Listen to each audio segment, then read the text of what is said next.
Yes, thank you very much for sharing, Ma.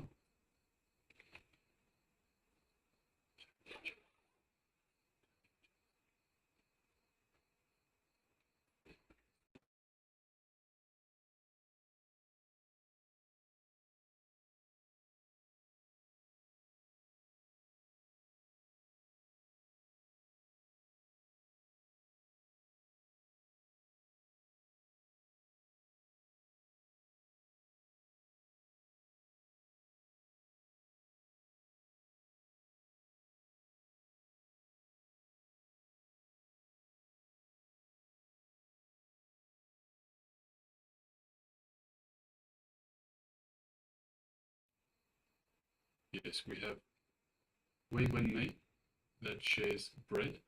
Yes, thank you for sharing. And Mahashukrendralanda also shares mother and future. Yes, thank you very much for sharing. So let's display the sentence that the Acharya, myself, was looking at.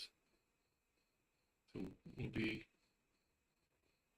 displaying the sentence in just one moment. Just bear with us.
Yes, apologies. We're still having some technical difficulties. So the sentence, so I'll just read out the sentence that I was staring at, the Acharya myself was staring at, was looking at. It is living enlightenment is actualizing the limitless potential. So once again, living enlightenment is actualizing the limitless potential. Yes. So definitely it is Swamiji's one of Swamiji's books, Living Enlightenment. So Swamiji is definitely involved in the sentence. So Mahashukrendralanda, I saw a scene of Swamiji giving a bit of a darshan. So yes, it's definitely Swamiji. So definitely have that connection there. Wei Wen Mei says bread. So no, there was nothing to do with bread there. Thank you for sharing, Ma. And also Mahashukrendralanda says mother and future.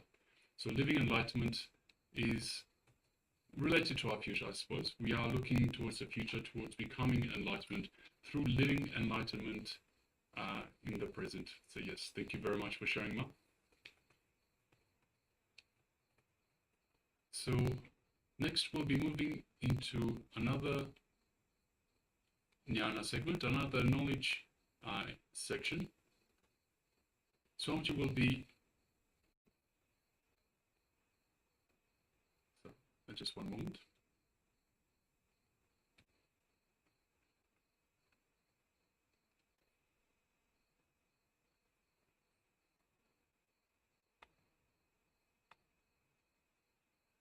Right, just bear with us for a moment. So Swamiji will be revealing, giving us some revelations on the topic of chakra awareness, introducing us to the chakras. Just bear with us as we're just getting ready to display the video for you. Okay, so requesting participants to please come to the space of listening As we hear from the Supreme Pontiff of Hinduism on the chakras.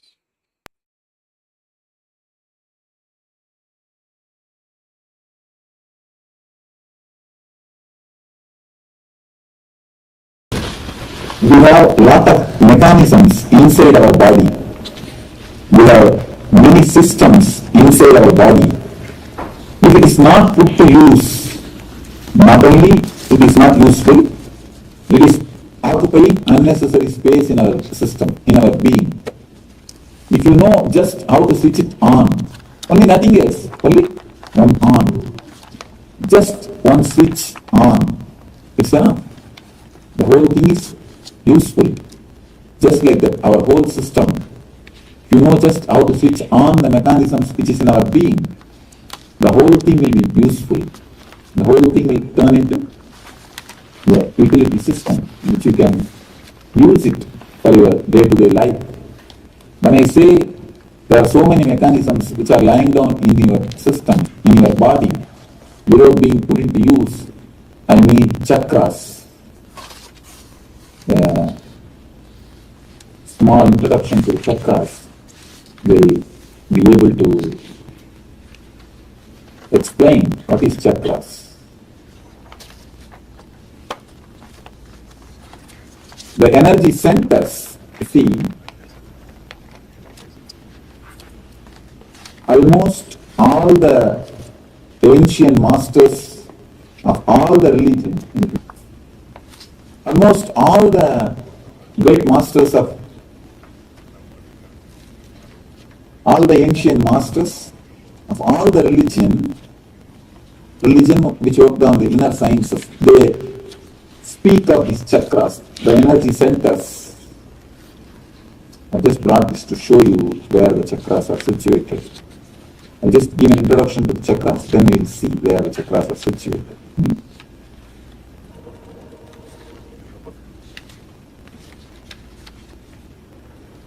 All the great masters of all the religion, they speak about the chakras, even though with a slight change in the numbers and the placements. The idea there are energy centers in our body is accepted by all the great masters. There are, you see, there is each and everyone gland has got a chakra nearby. Those energy centers take care of the activity of that area. What they say is a gland physically, metaphysically, chakras. Of course, chakras are not limited to the glands. It's not only the glands, it manages the whole area. Mainly that glands is managed by the concerned chakra. When we say the Agnya chakra, this is the energy center which controls, which activates, which manages the pituitary glands. Just like that, each and every chakra manages one of the glands, one major part of our body, our activities. Not only physical, mental, psychological, emotional and spiritual. All the layers, all the activities of your body and mind are managed by these chakras. The beautiful book on these chakras are done by a great yogi called Patanjali. Patanjali is a great master. Patanjali is the father of this yoga science. He is the first master who put the whole thing in a logical way, in a clear way. He describes about the chakras, how to meditate on the chakras, how to cleanse the chakras. The whole yoga science, the whole chakra science, the whole healing science originates from Patanjali. From Patanjali, the roots, the seeds are come out from Patanjali. Patanjali is the root, Patanjali is the seed for the whole science. Now the way in which I am going to explain chakras to you is the way of Patanjali. Of course, each and every master, little bit they differ. One or two small things, there are little difference. When Buddhism, they speak on the chakras, one or two small difference will be there. But majority of the masters, majority of the enlightened people, they go with Patanjali because he is more scientific, more logical, more clear-cut on this subject. So what I am going to give you is based on Patanjali.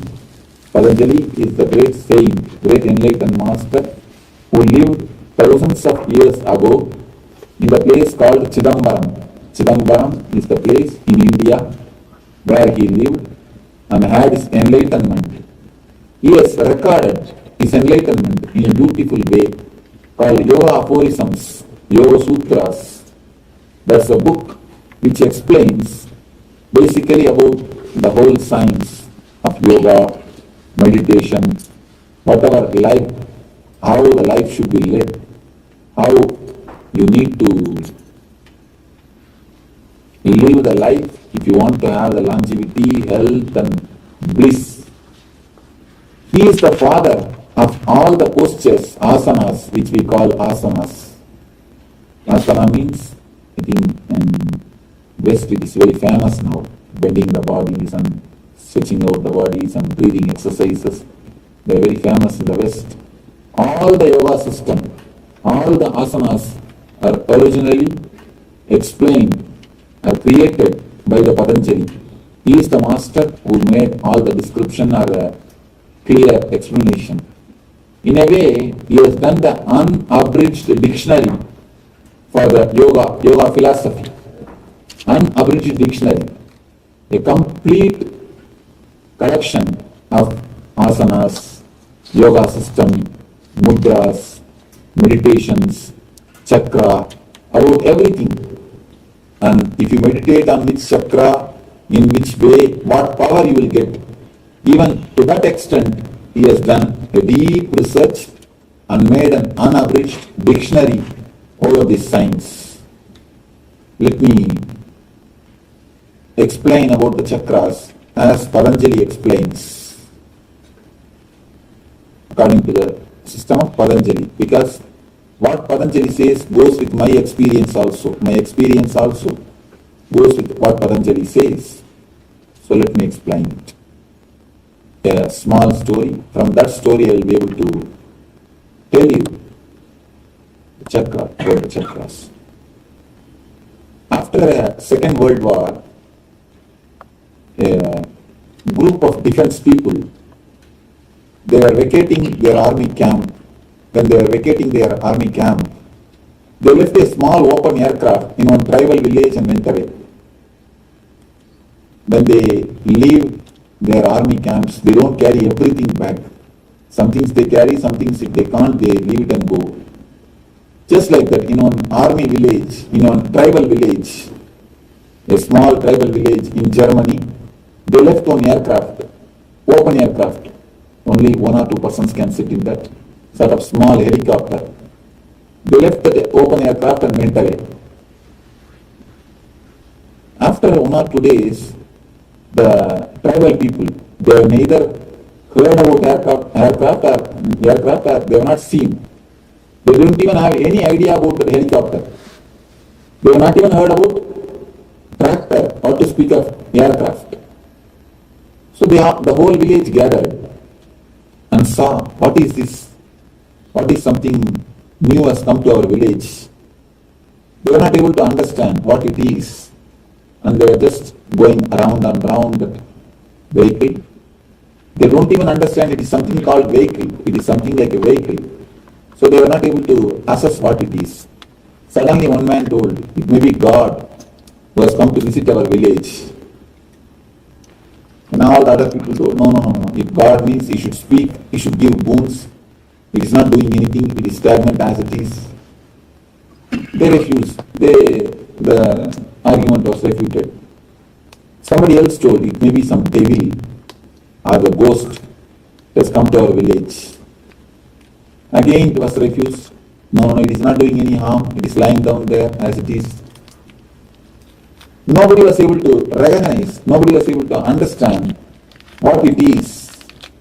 Finally one boy came and told, you see, bullock cart also they have a wheel. They know only one thing, bullock cart. They use bullock cart. Bullock cart is also having a wheel, and this vehicle is also having a wheel. So it must be a bullock cart. Maybe it will develop to bullock cart. It must be bullock cart. When it is told with a logical way, the whole village agreed, yes, it must be a bullock cart.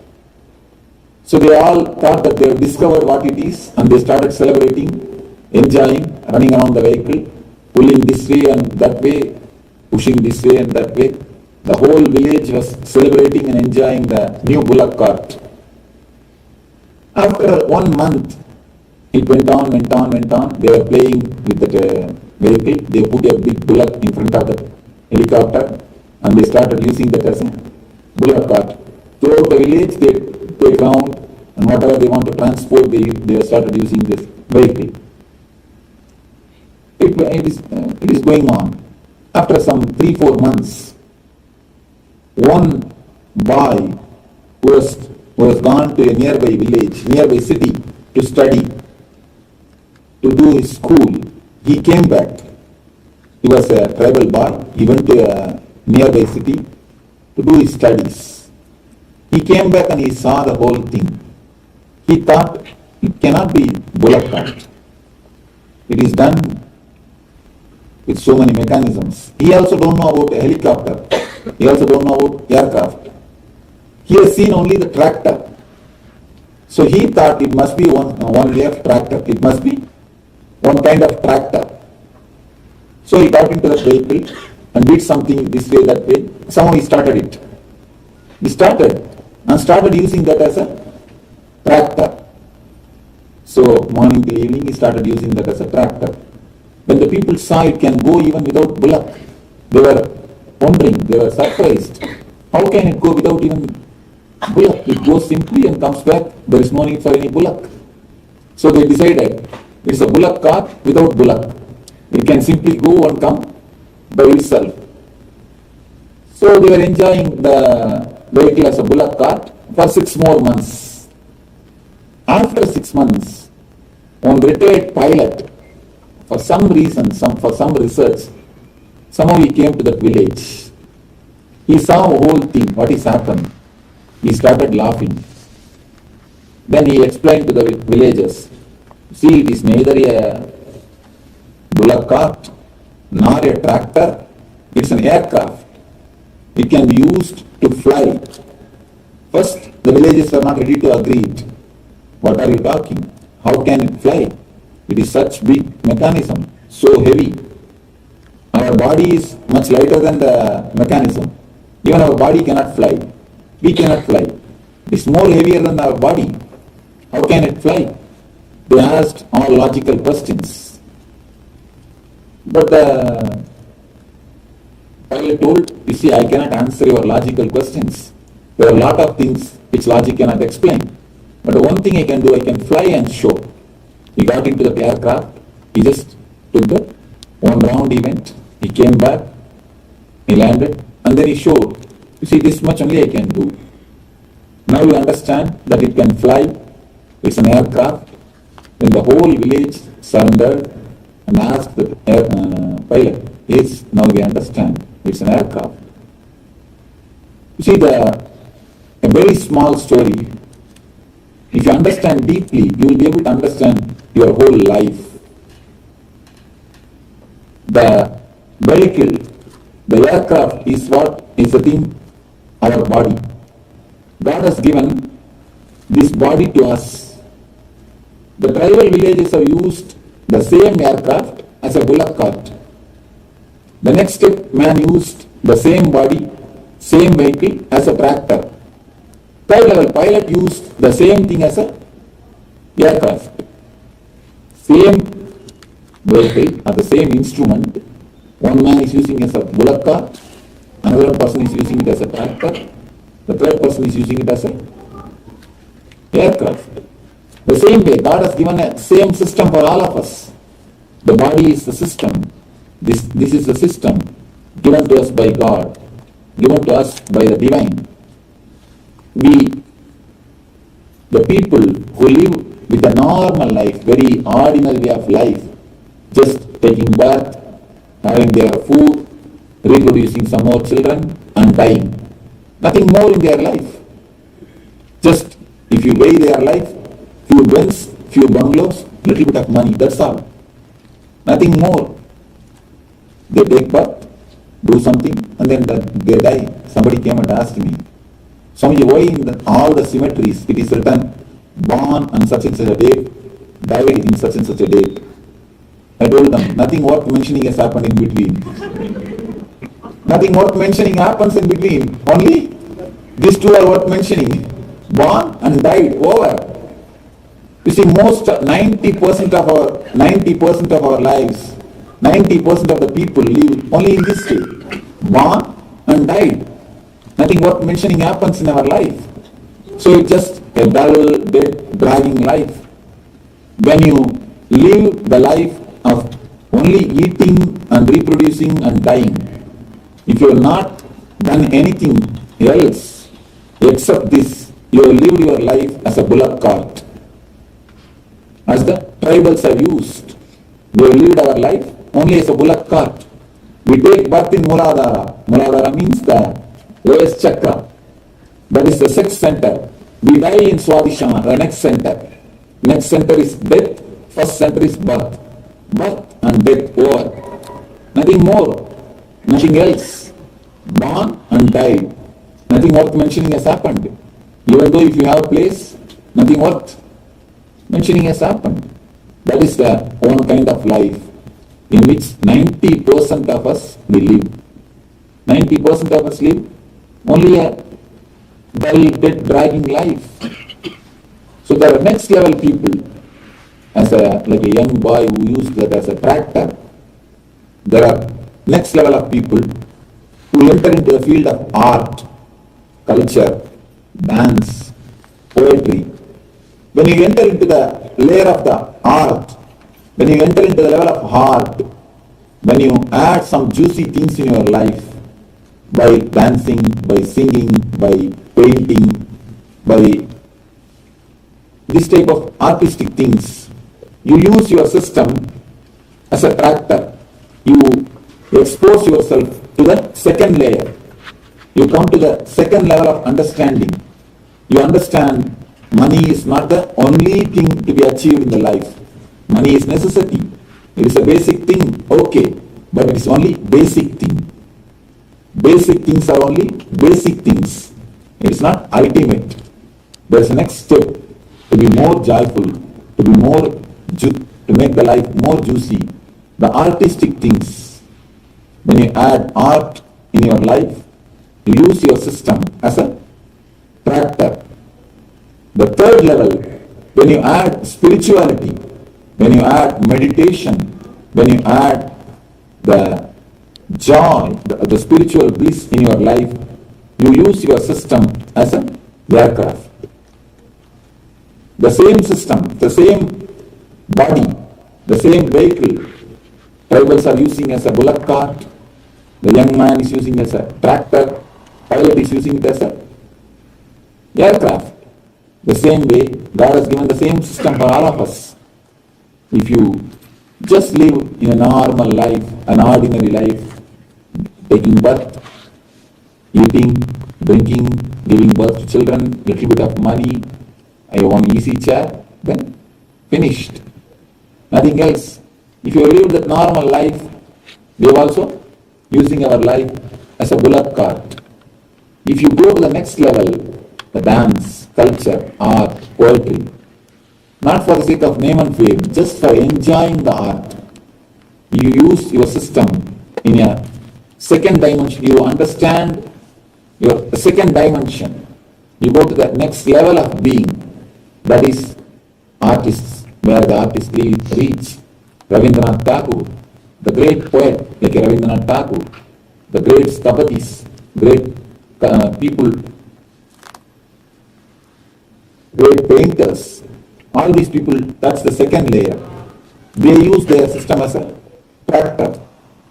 People who have become enlightened, who have become God, who have become one with the God, who have had the spiritual joy in their life, spiritual bliss in their life.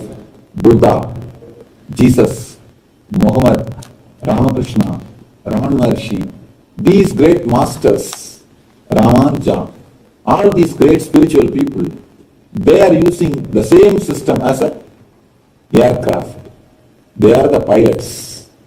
They are the people who show life to us, how beautifully life can be lived, what best we can have from the system, how maximum can be extracted out of this system, how optimum the system can be put to use is explained by the great masters like Jesus, Buddha, Saint Francis of Assisi, Saint Thomas.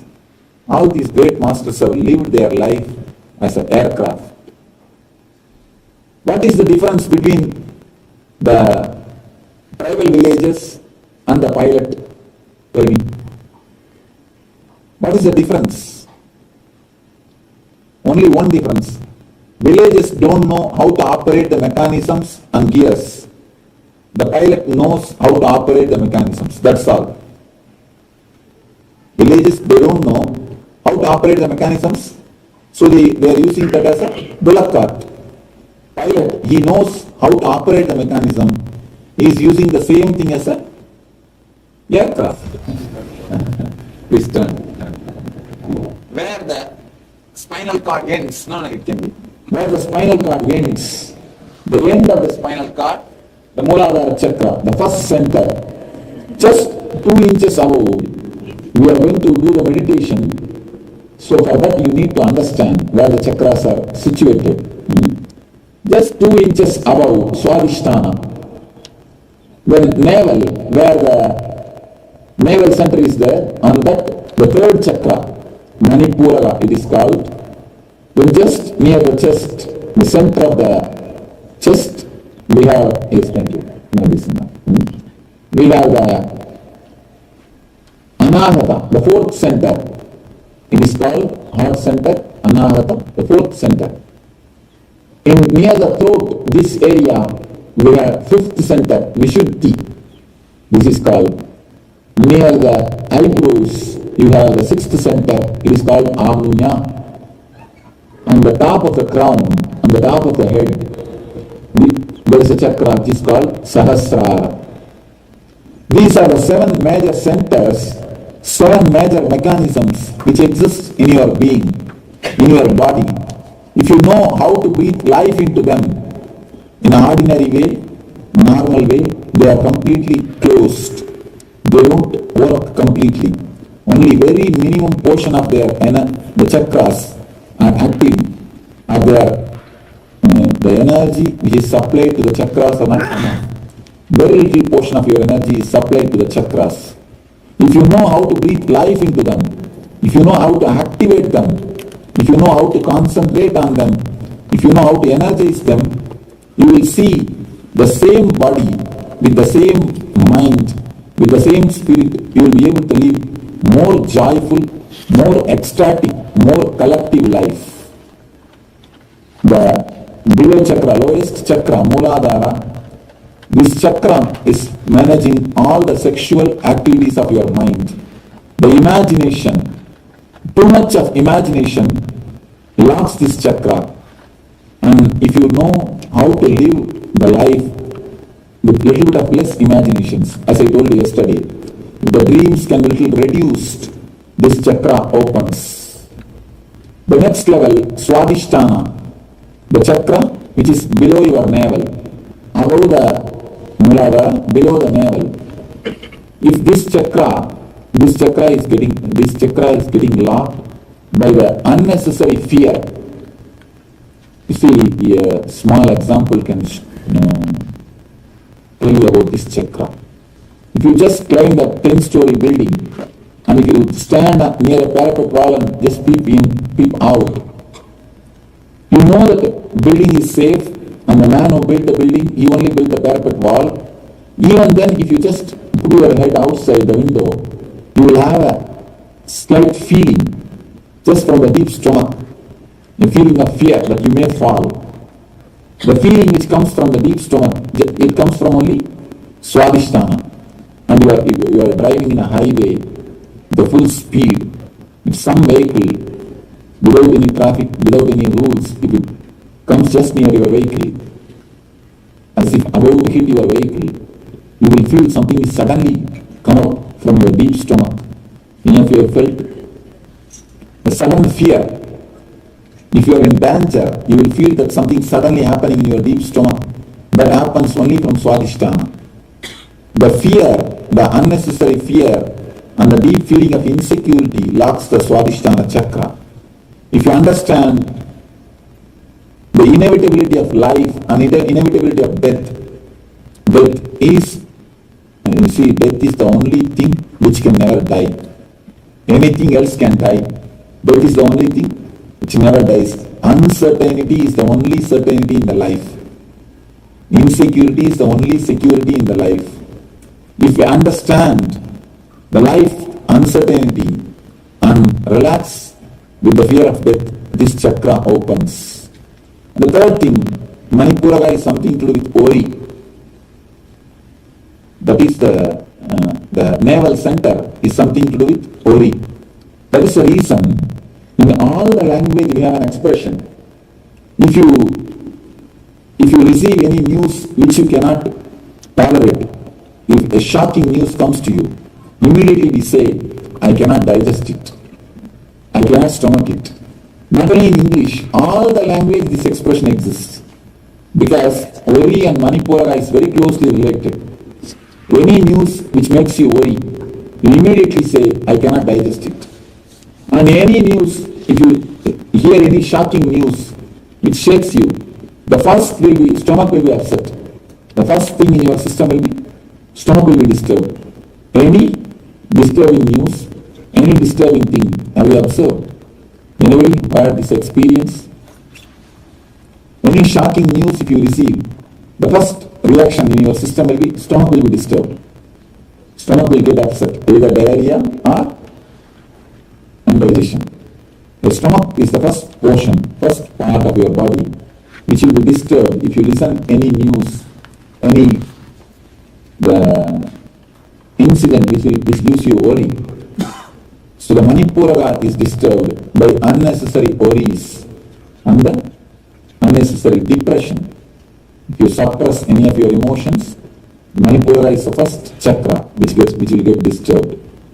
And Anahata is the chakra which continuously asks for attention from others. Our life, throughout our life, we will be doing so many things just to get the attention of the others. Just to ask, just to get the certificate from others that you are a good person, you are a good wife, you are a good husband, you are a good children, you are a good son, you are a good daughter. To get that certificate, we put our whole life just for the certificates of others. When you just run behind the certificate of others, the Anahata is lost. So the Vishuddhi, when you compare and feel jealous with others, when you compare your life with others and feel jealousy about it, the Vishuddhi gets lost. If you take things too seriously and if you behave too egoistically, the prejudiced life, if your life is filled with prejudices, instead of living with reality, if you have too much of past on your head, the Anya is locked. Too much of past and too much of ego. Of course, past is ego. If you have too much of past, you behave with a too much of egoistic way. That is the reason elderly people, if you just go near them, they will start, oh, in my good old days. Anything, the conversation will start, in my good old days. You can, with any elderly person, you can see. If they live with a simple little bit of understanding, they won't start. Otherwise, in my good old days, things used to be like that.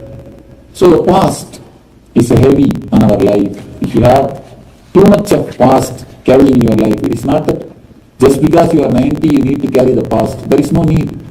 There are many people who are 90, but mentally they are 19. Just because you have lived 90 years, there is no need you should carry the past. Just because you are elderly man, there is no need that you should be egoistic. But generally, we carry the past heavy on our mind. So wherever, even if it is unasked, we just go and give advice. See, the advice is so free of, it is free of cost. So what to do? Even if you are, if nobody wants, even if somebody doesn't listen, we just go and catch them and start giving the advice. So just catching the people and giving the advice, just having the past on your head, locks Samya Chakra, and continuously living a discontented life. Whatever life has given, we take the things for granted, and we don't feel grateful for the life. That motion, that taking the things for granted, locks the Sahasrara Chakra. This is the gist of the 7 chakras. If you understand, God has given so much, divine energy has given so much. If you feel grateful, the Sahasrara opens. You see, we pray to God, oh God, give me the ring, give me the diamond ring, I should wear a diamond ring. But we never feel grateful that you are given a finger. You see the truth. We pray to God, we pray to Balaji, oh Balaji, give me so much of money so that I will wear diamond ring.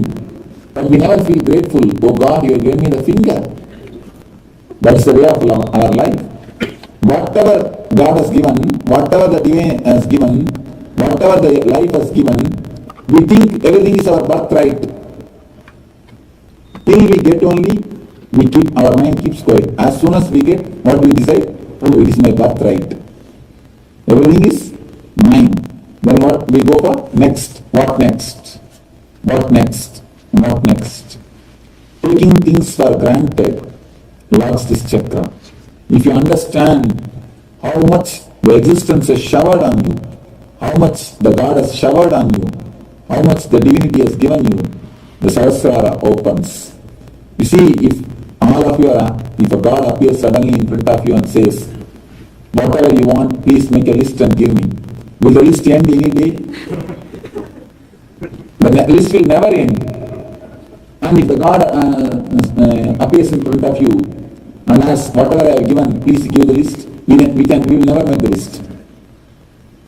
You see, if the God has given you enough things and God has not given you enough things, there are so many things which is not given by God, and there are so many things which is given by God. This side also big list, and this side also big list. But we never look at this list. We never look at the list which God has given. We all our eyes, throughout our life, our whole concentration is what God has not given. That is the reason, from early morning to midnight, we continuously blame God. Oh, He has not given me this, He has not given me that. And finally we go to bargain also. Oh God, give me 1 lakh in the lottery. I'll give you 10,000 in the hundi. If you don't believe me, deduct the 10,000 by yourself and give only 90,000 in the lottery. So these are our prayers. The small story can explain how we bargain with God. Once a doctor, engineer, and lawyer, all these 3 people, this is a story I always use. All these 3, they got together and they wanted to start a business. So when you start a business, you always naturally feel insecure. How to start, how to go about, whether I will be successful. So when you are feeling insecure, only then you call God. Otherwise we don't call God. We want God only when we feel insecure. So the insecurity, naturally they pray to God. You see, whatever profit comes, we will make it as a 4 shares. Each one for 3 of us. And the 4th share goes to God. 4th share will be put into hundi, temple hundi. So they decided that they will do this. Somehow the business has become so successful, more than $1 crore has come as a God's share. You see, if it is a $500 or $600 or $1,000 also, we wouldn't mind putting in hundi. If it is a 10,000 also we would have put, but a 1 crore we always feel, why God needs 1 crore? After all, He has no issues. You see, we have issues, we have to educate our son, daughter. We need so many things, so we need money. Why God needs $1 crore? So doctors gave suggestion. First person he gave suggestion. We will convert everything into gold and we will make a small round in the floor. We will throw all the gold outside. Whatever falls inside the hole, we will give it to the God. Whatever falls outside, we will take that as a prasad. Thus, prasadam. Next man told, no, we will make it a big hole. Whatever falls inside, we will take it. Whatever falls outside, we will give it to God. You see, the third man is a wise man. He told, you see, we will throw everything up. After all, God is there. Let him take whatever he wants. Whatever falls down, we will have it. You see, after all, why should we give whatever what has fallen on the ground? This is the way our logic works. See, till we get the things done from God, we oblige. When the things are done, we have our own logic to fulfill. Almost all our prayers are like this only. When the things have happened, you see, when the prophet has come, when things are in the hand, we don't bother about God. Once people are going in a ship, suddenly a cyclone attacked the ship. Ship was about to collapse. One man started praying, oh God, if you save me, I will stop smoking. Then also ship was not stopped, it is again shaking. And then he started, oh God, if you save me, I will stop drinking. Then also the ship has not stopped, it is again in the danger. He shouted, oh God, if you save me, I will stop womanizing. The next man he told, hey, don't go to that much. I think one ship is coming, we will be saved. This kind of, one boat is coming, we will be saved. Don't go to that much. You see, whenever we feel that we are insecure, we want God. Otherwise, let him be in the heaven. We don't mind, we don't bother much. That is the way of our life. Whenever we feel the necessity, the utility, God is nothing but an utility for us. We take the things for granted. Whatever He has given, we take the things for granted. We never feel grateful. How intensely you pray, you don't feel gratitude so intensely. Sometimes, very rarely, when you get something suddenly, you say, all right, oh God, thank you. But never with the intensity of your prayer. We pray so intensely. Oh God, give me this, give me that, from morning till night. Only application writing. But when He has given something, we don't feel such a gratitude. We don't feel the gratefulness towards the existence. This is the energy which locks the Sahasrara. God has given so much, He has showered so much on our life. When you take the life for granted, Sahasrara is locked. When you feel gratitude towards the life, when you feel your thankful attitude towards the energy, towards the existence, gratitude is the greatest attitude. Gratitude is the greatest attitude which you can have towards the life. Then Sahasrara opens, when the Sahasrara flowers. So, these are the emotions which locks our major chakras. So, if you can just understand, understanding itself solves half of the problem. See, you don't say, many people come and tell me, Swamiji, I understand whatever you say sounds so right, but in practice we are not able to do what to do. This is the problem. Most of us face this problem. Do you say, I understand if I put my fingers in the fire, I will get burnt. But every day I want to put my fingers in the fire. Do you say that? No. When you understand, if you put your fingers in the fire, you will be burnt. Clearly, thoroughly, you never go and put. If you don't understand, then only you go and try. Same way, if you understand, these are the emotions which blocks your chakras. These are the ways which disturbs your chakras. You can really drop it. You can understand. But our understanding is not so deep. Once, when you put your hands in the cigarette and you get burnt, you think, I think only cigarette fire burns, not the lamp fire. Let me put my finger once more in the lamp fire. You put your hand in the lamp fire. And again you get burnt. Oh, lamp fire also burns. Let me put my hand in chimney fire and see whether that burns or not. So every day you try with new fires. When you understand all the fire burns, the time has come for you to go to the fire ground, the burial ground. The time will come. You need to go to the burial ground. You need to go to the cremation ground. So if you go testing every fire, naturally you will end up in the cremation ground. Nothing else. You will never understand. But understand, only once when you touch some one fire, not only this fire, all fire will burn. All fire will hurt. When you understand that, your life, you can come out of the sufferings. Your life will become a joyful flowering. Same way, understand not only this one problem, anything, not only one incident, anything related to that emotion. When I say that worry disturbs your Manipura chakra, unnecessary worry and too much of overbrooding disturbs your Manipura chakra. Not only it is related to one incident, it is related to all the incidents of your life.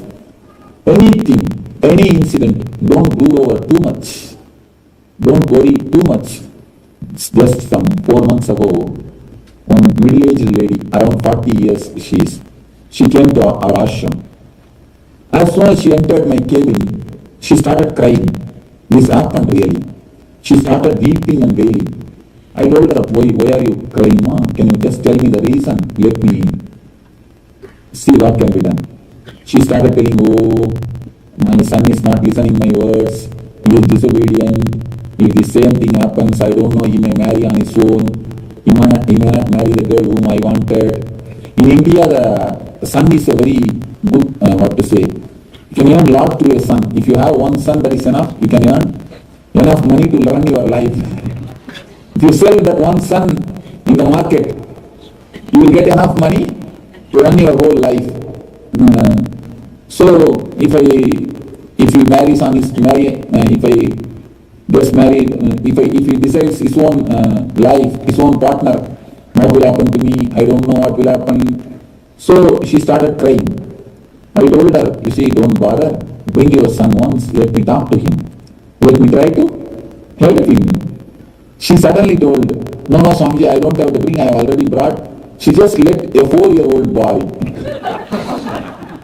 The son is only 4-year-old boy.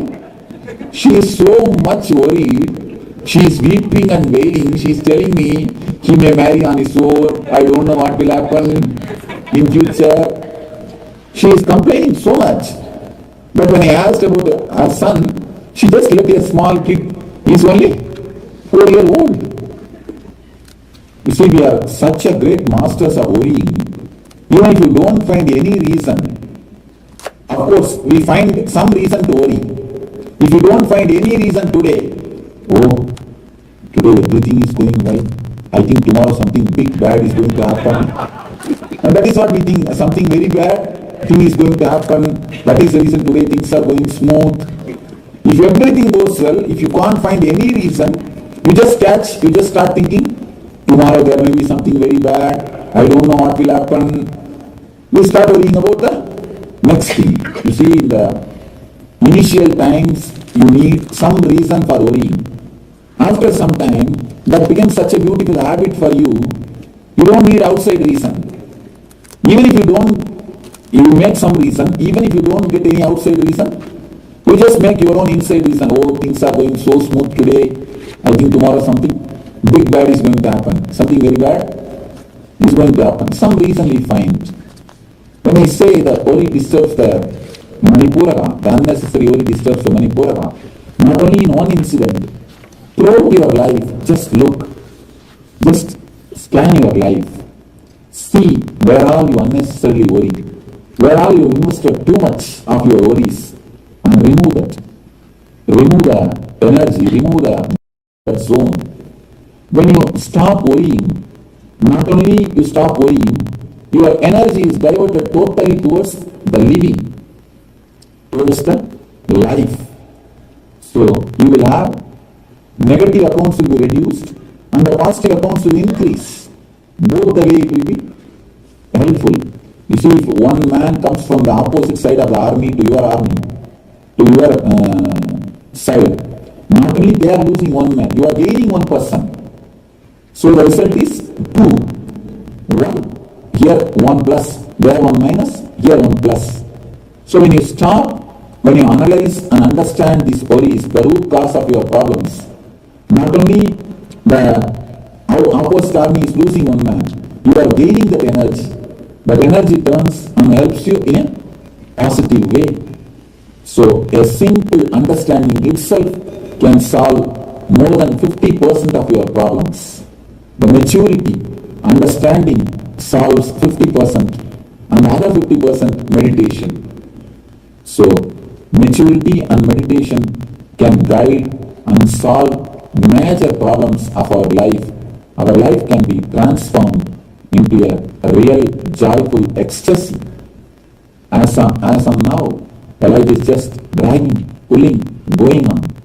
When you know how to add meditation and maturity, if you know how to activate these energy centers, the chakras, how to breathe life into it, how to breathe energy into it, how to awaken those energy centers, the same life, the same routine, the same house, the same living style will be transformed into an ecstatic lifestyle, into a Ananda Yoga, into a spiritual life. When you live ecstatically, when you live with the joy, when you live with the bliss, that is a spiritual life. Spiritual life means not going into the Himalayas, not only simply sitting there in some forest, no. If you live your life joyfully, in a balanced way, in an ecstatic way, in a blissful way, that is what is a real spiritual life. So, let me pray and bless all of you. Let you all live and be with eternal bliss, Nityananda. Thank you.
I bless you all.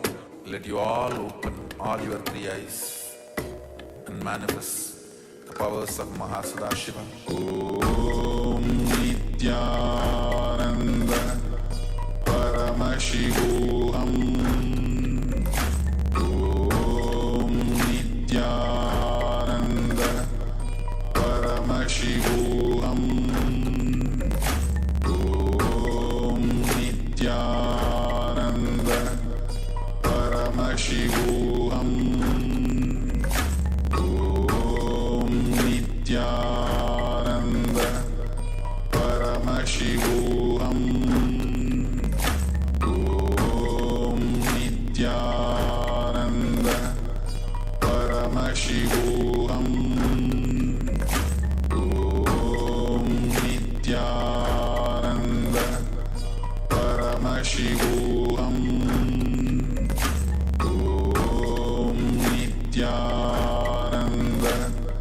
Paramashivam. Om Nityananda Paramashivam.